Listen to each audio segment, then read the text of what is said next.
Good morning. Good morning, you wonderful people, and welcome to the 10 o'clock news with the EV Café. 30 minutes of what's happening in sustainable transport with expert analysis from the EV Café crew.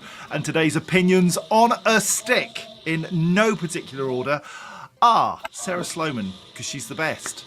Paul Kirby, because he's, in there, somewhere in the mix. And then we have the wonderful Sam. Are you all right? In his PJs. Are you wearing your pyjamas? Are you literally wearing your pyjamas? It's a fleece. What are you on about? Oh, it just looks like pyjamas. Okay, moving on. Okay, no more pillow talk. Thank you. I'd like to talk very briefly, if I may, about Wednesday's webinar on trucks. And how awesome was that? The EV Cafe watched by over 500 viewers since it's happened. And that will double over the weekend. It's available on LinkedIn and YouTube if you want to catch up with it. Search for the EV Cafe. Paul, what was your highlight of a brilliant webinar on Wednesday? Do you know what? I always love listening to and talking with Chris Welch. He is, he's an inspirational character. He's a guy just getting done stuff done, and it's just great to see. He's a really positive, upbeat character. He's local to the area of Bedfordshire, or Cambridgeshire and Bedfordshire, so that was really great. But also great to see the direction of travel of the general market. But yeah. And speaking of the direction of travel, Sam is leading that charge towards electric HGVs. Sam, you were actually a guest on your own show. Yes. Well, I'm certainly trying to contribute both as a guest, but also in the uptake of electrification of this particular sector, certainly. But yeah, it was great. It was a joy to do it. I managed to cram a 25-minute presentation into 4.5 minutes, and good old Johnny interrupted me to tell me I had 30 seconds left, wasting the last 30 seconds that I was just completing, making it 5.5 minutes instead. So thanks, Johnny. And Sarah, you were the introducer of all of the guests. What was your highlight? Well, I did enjoy that, but I especially enjoyed Iveco's video of that truck. I hadn't seen that. I didn't know enough about it. And this is why I love these little 5-minute segments where you get to watch a video and then pick someone's brain. We had so many questions that we couldn't even answer them all. So you kindly extracted some of those, and we might be attacking them as a LinkedIn post, maybe. Yeah, absolutely. And I know that Brett Houghton from Iveco was just superb. His technical knowledge is fantastic. And I learned a lot about 4+2s and 6+2s, things I never even knew about. EPTO. Right, anyway. Oh, well, I did know about EPTO, so I'm beginning to learn. But wow, there's so much to learn. Anyway, grab a cuppa, as Sarah has done, and plug into what's happening in clean transport this week. And coming up, the UK dethrones Germany as Europe's top electric vehicle market. We'll be going to Sarah for comment first on that one. The BVRLA warns of the coming of an EV residual value storm. We go to the EV weather with Paul. Mobility House Solutions partner with Schneider Electric. What are our partners up to? Making things better is what. And we go to Sam for that. And then a really sad story, actually. EV charge point vandalism and theft doubles in 2024. Again, we go to Sam for that lead comment on that. But first, I want to talk about jobs. In the last 24 hours, I've received emails from 4 people in our industry looking for work. I've had one company reach out and asked how we might be able to help them to find a new team member. And a couple of things struck me. We're a growth industry, and there's clearly some short-term pain going on in our industry for people. And that's tough. We've got a tough economic climate, but I think we can help each other out here. This is something that we just need to do to help people. If you've got jobs in your organisation that are relevant to our sector, why not send them to us at hello@evcafe.org? And if you find yourself needing a new challenge for whatever reason, just reach out, let us know. It doesn't have to be public. We can keep it on the down low, as we do with an awful lot of people, because a lot of recruitment happens behind the scenes. Sam knows somebody who can help to find somebody into a role. Let's see how we can support each other, those businesses growing and those that of our people, our friends who need help. Don't forget, hello@evcafe.org. With the EV Cafe, it's on. It's on. It's on. It's on. You are going to hear that rather a lot. Let's start the news, shall we? For the first time, the United Kingdom has claimed the title of Europe's largest market for electric vehicles, overtaking Germany. We're beating the Germans. Thank you kindly. This landmark achievement highlights a significant turning point in the European EV landscape as the UK accelerates its transition to greener transport. Several factors have contributed to the UK's rise: strong government policies, expanding charging infrastructure, corporate leadership, and consumer confidence. Germany, which has traditionally been Europe's largest EV market, saw its battery electric vehicle sales drop sharply in 2024, mainly due to the reduction in government subsidies at the start of the year, which is leading to fewer incentives for buyers. Subsidies do play a part in pump priming markets, as we know, but we're seeing that in the commercial vehicle space, and I wonder if consumers are just saying, oh, hang on a second, this is all a bit challenging for me. What do you reckon? Sarah? I think that this is a sign of patience.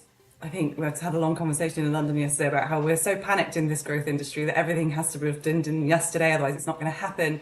And sometimes if you just take stock and plan strategically, it's a hare and tortoise situation. So, the conclusion in this report is that it's been a combination of the government policies and the consumer demand, and bearing in mind that goes up and down, but ultimately it's a positive trajectory, and actually benchmarking along the road to make sure making sure that this is where we need to be at certain milestones. That initial pump priming with all of those grants and all that amazing work done with businesses to showcase what's possible at the place where people are going every day. Then COVID hit, and then we saw a rise in the demand for small and medium vehicles for vans and deliveries as shopping behaviour, consumer habits changed.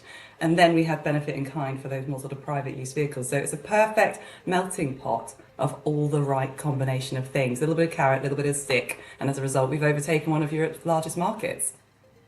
Yeah, now we talked about the hare and the tortoise. Sam is the hare. Paul, you get the other job. It's great to see the UK actually being held up as a paragon. We're actually getting stuff done.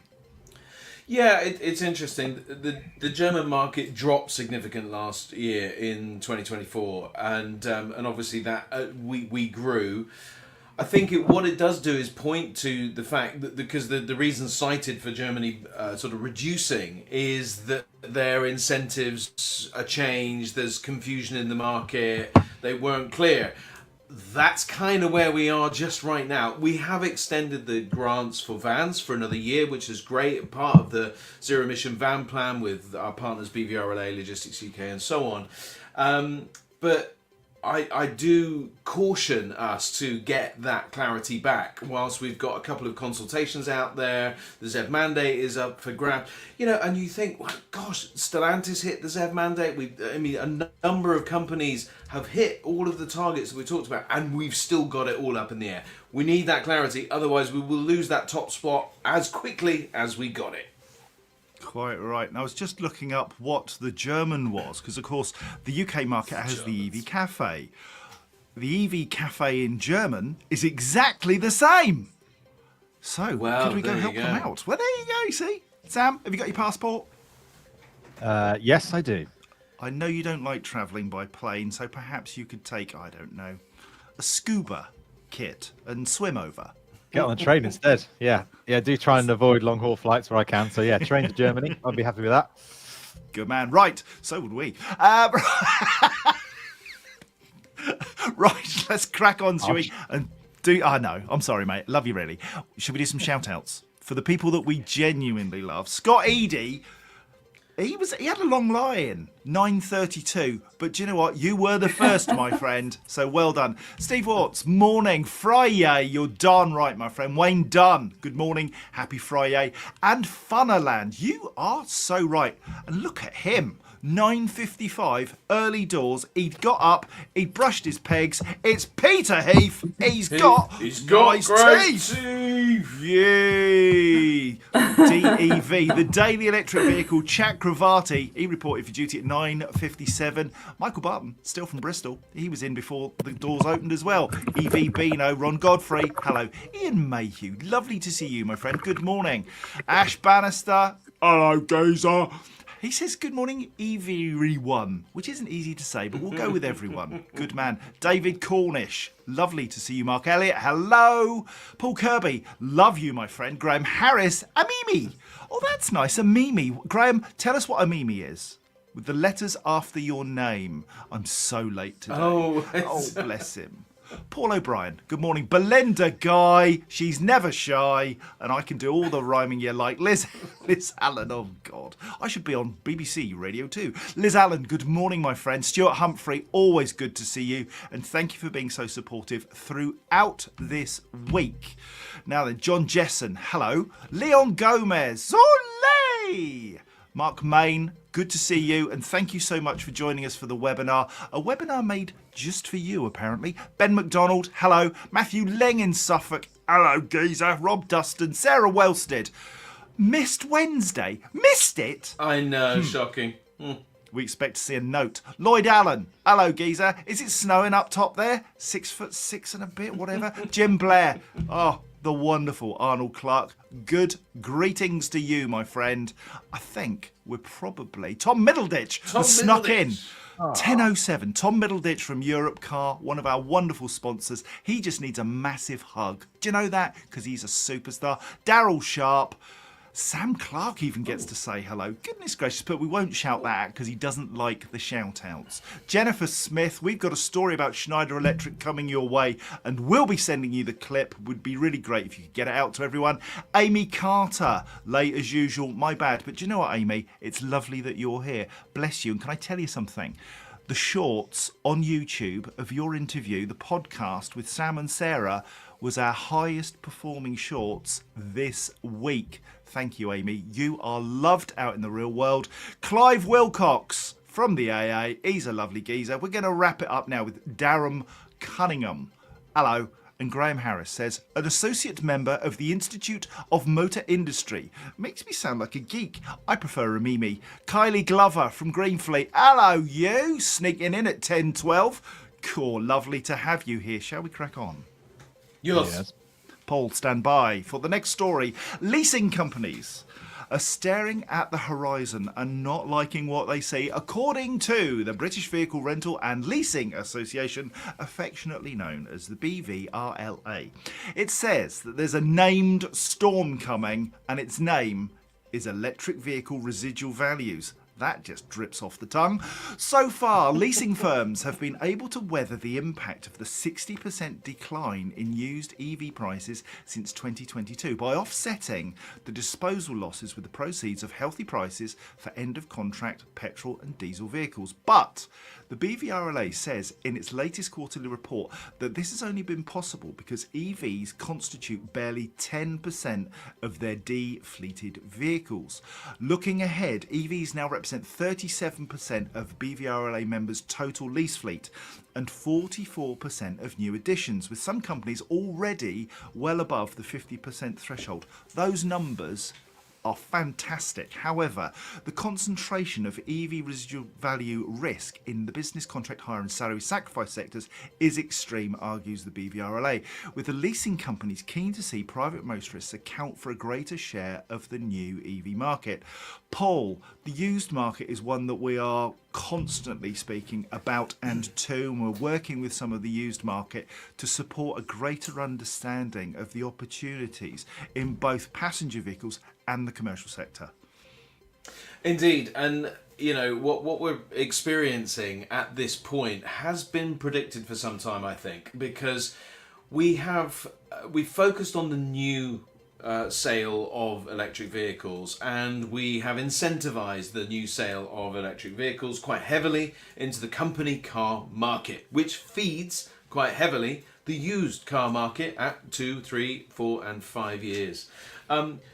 We've not paid attention to the retail buyer, and the retail buyer chooses either new or used depending on their budget. And of course, there's 8 out of 10 sales every year of all vehicles across the piece are used vehicles. And so we've got to focus on this market. Otherwise, we're not gonna get that world. And they're just listening to all the negative, press and all that kind of stuff and going, oh, well, I don't have to buy an electric vehicle, so therefore I won't.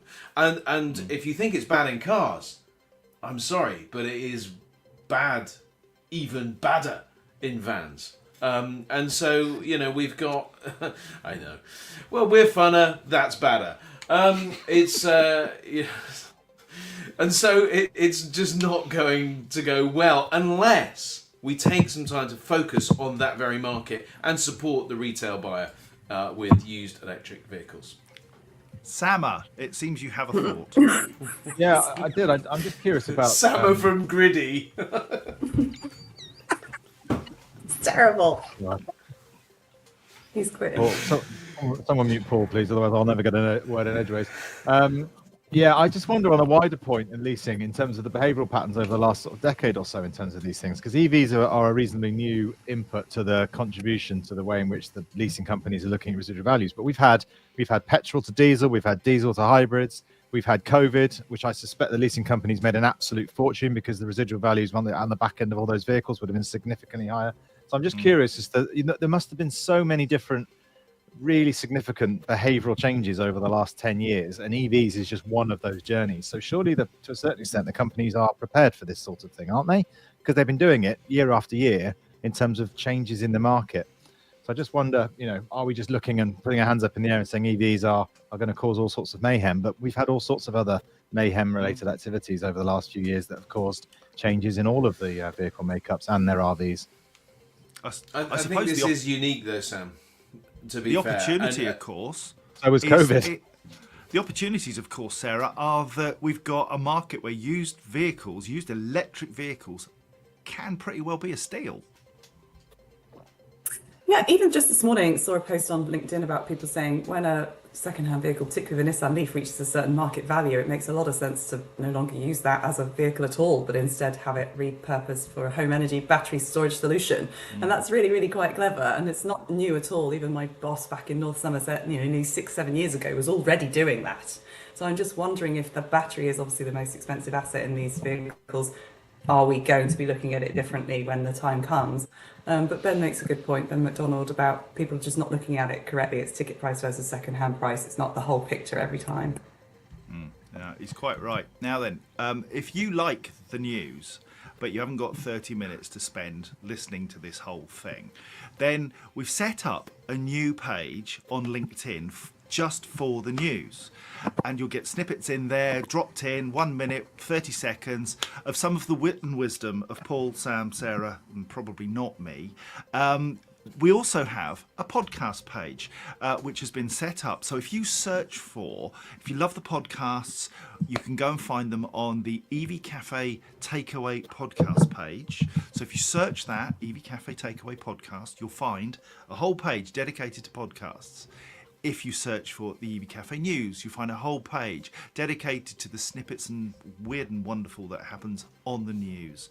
We'll be keeping the main EV Café page, of course, but this gives us an opportunity to play with some of the content and maybe give you some behind the scenes and some additional elements that you don't get elsewhere. So sign up today if you would, follow us. That would be magnificent.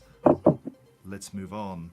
Mobility House Solutions has partnered with Schneider Electric to provide an integrated solution for the deployment and commissioning of mobility electrification projects for electric vehicle charging infrastructure. Projects from the companies are expected to bring numerous societal and business benefits to multiple energy firms, starting with companies to multiple energy firms. That now makes sense. I'm going to start that again.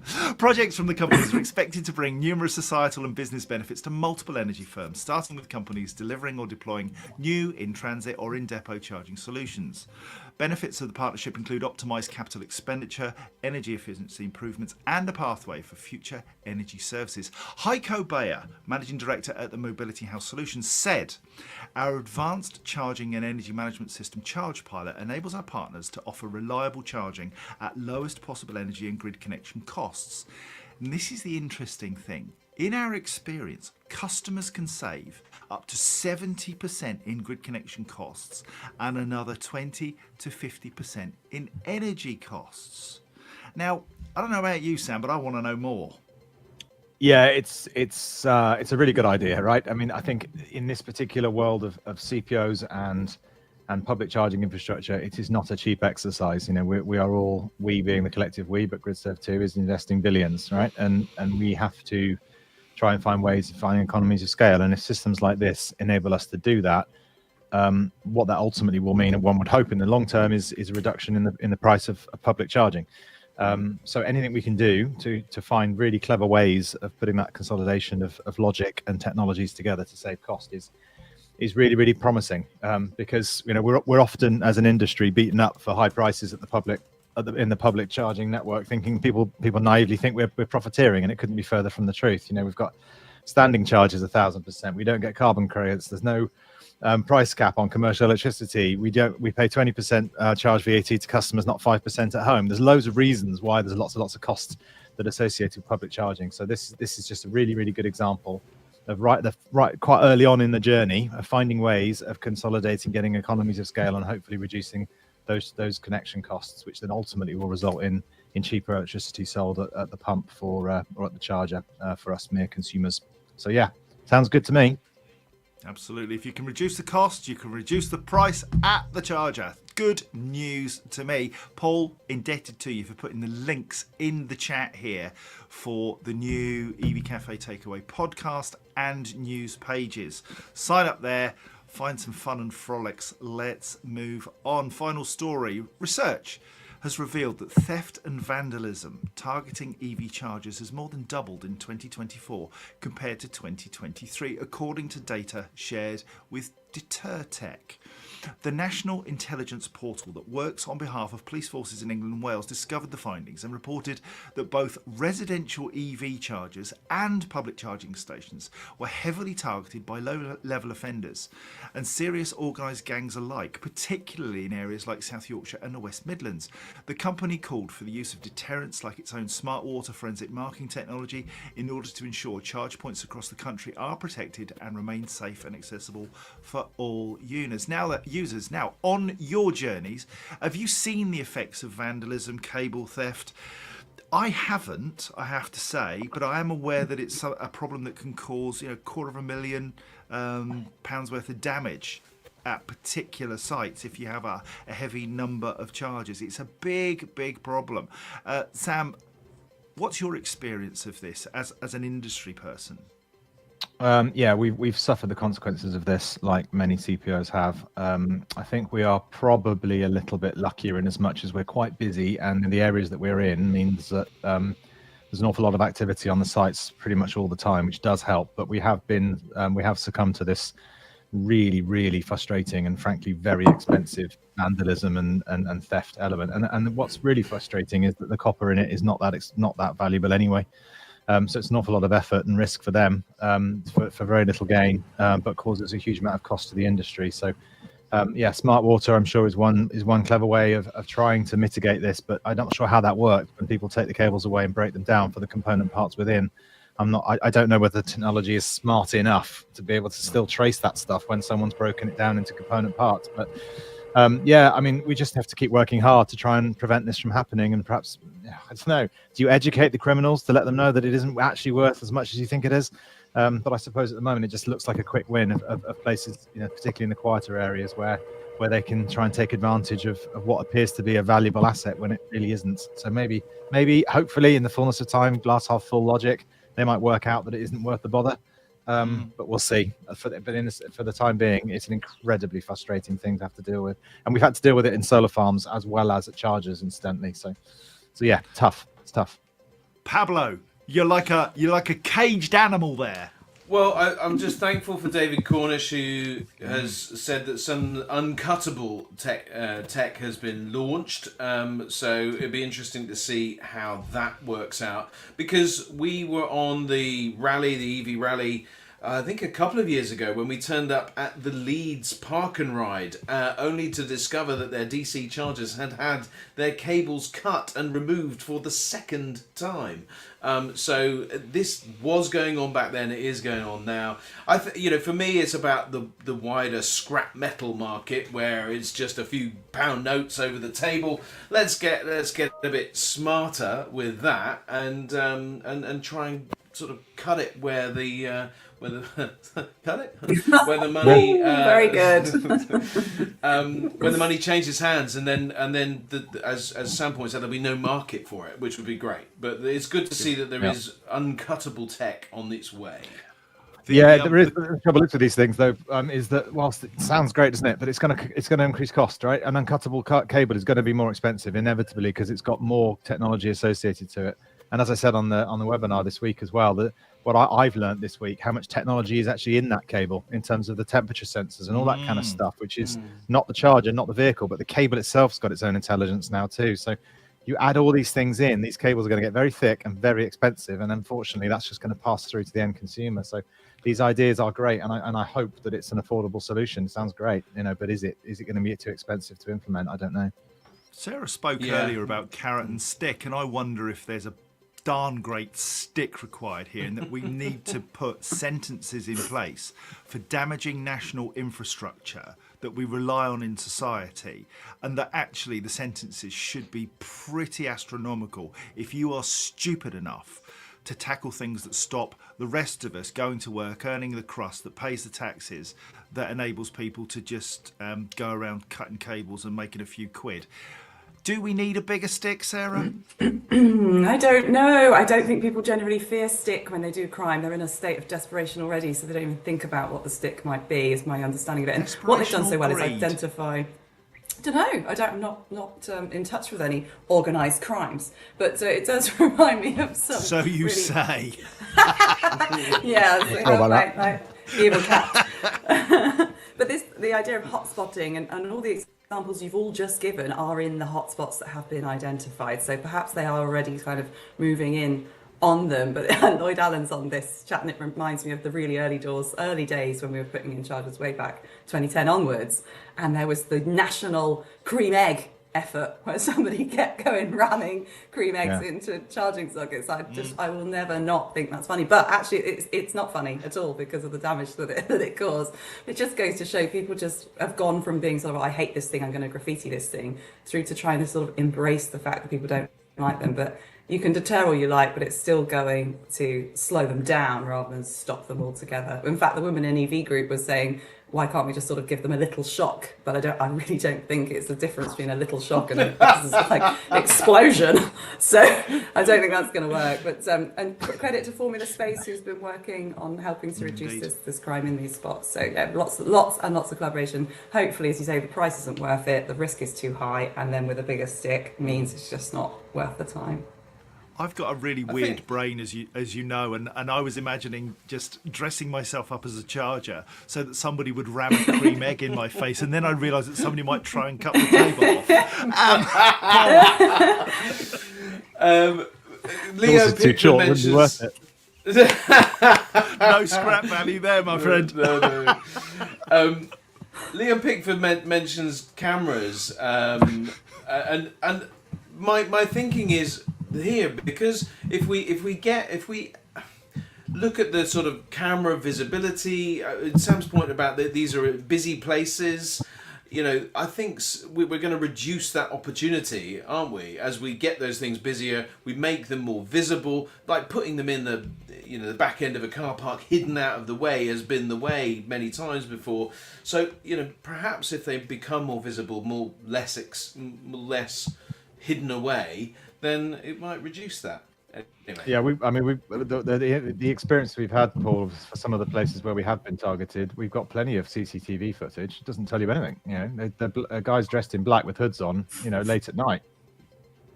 Unfortunately, there's nothing there that's going to give anybody, from an authority point of view, anything to go on in terms of finding who they are. That must be why I got caught then. All those years ago. Your hood up next time. Yeah. Simply, we must finish, but I love Amy Carter's comment, cattle prod them.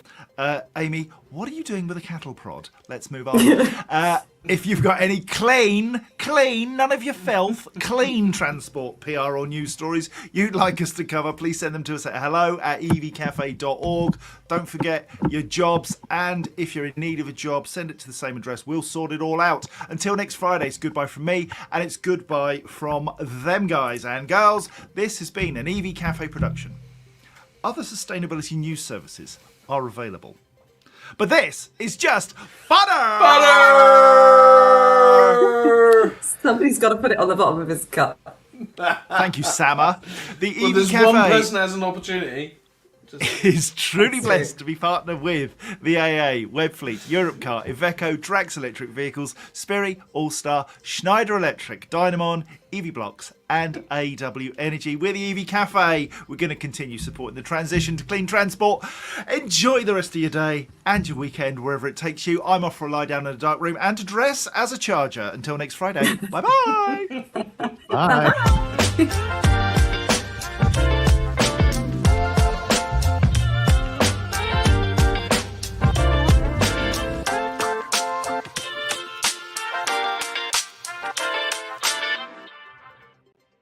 I can just give you a cream egg for free, you know, John. So